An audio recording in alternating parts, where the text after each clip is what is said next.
প্রস্তুতি চূড়ান্ত। আগামী 25শে জানুয়ারি শাহছবি হজরত মাওলানা আহমদ আলী রংপুরি সাহেবের বাৎসরিক ইসালে সাওয়াব মাহফিল।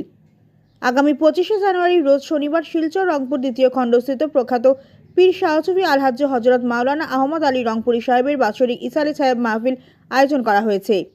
এদিন সন্ধ্যা 6 ঘটিকা থেকে পরদিন ভোর 5 ঘটিকা পর্যন্ত বিভিন্ন কার্যসূচির মধ্য দিয়ে অনুষ্ঠিত হবে এই মাহফিল। ইতিমধ্যেই সব ধরনের প্রস্তুতি চূড়ান্ত হয়েছে। রংপুর দ্বিতীয় খণ্ড রওজা সংলগ্ন মাঠে বিশাল প্যান্ডেল তৈরি করা হয়েছে। উল্লেখ্য, রংপুরের ঔরসে ধর্মপ্রাণ লোকের ঢল নামে। এদিন ঔরস মাহফিলে সভাপতিত্ব করবেন আলহাজ্জ হজরত মাওলানা মহিউদ্দিন রংপুরি। এই নিয়ে প্রতিক্রিয়া ব্যক্ত করতে গিয়ে মাওলানা মহিউদ্দিন জানান, এদিন কোরআন খতমের মাধ্যমে অনুষ্ঠানের সূচনা করা হবে। এরপর খতমে খাজি গান, মিলাদ মাহফিল অনুষ্ঠিত হবে। পরে ধারাবাহিকভাবে ফজর পর্যন্ত বিশিষ্ট ইসলামিক পণ্ডিতরা আলোচনা পেশ করবেন। ফজরের পর তরিকতের খতম ও আখেরি মোনাজাত ও শিরিন বিতরণের মাধ্যমে অনুষ্ঠানের সমাপ্তি ঘটবে। এই ঔরস মাহফিলে ধর্মপ্রাণ লোকেদের উপস্থিতি কামনা করেন তিনি।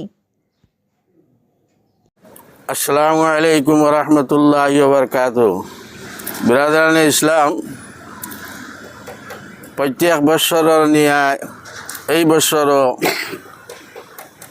রংপুর নিবাসী আলহাজ মাওলানা আহমদ আলী নকশবন্দি মুজাদ্দিদি রহমতুল্লাহ আলাইহির বার্ষিক ইসালের সওয়াবের এক মাহফিল আয়োজন করা হয়েছে।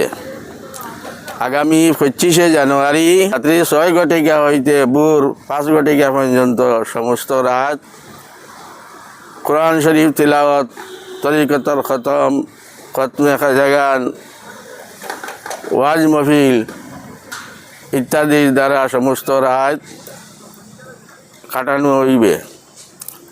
এতএব আপনারা মুসলমান জনসাধারণকে জানানো যাইতেছে যে আপনারা এই মাহফিলে উপস্থিত থাকিয়া দিন ও আখিরাতের সওয়াব হাসিল করুন।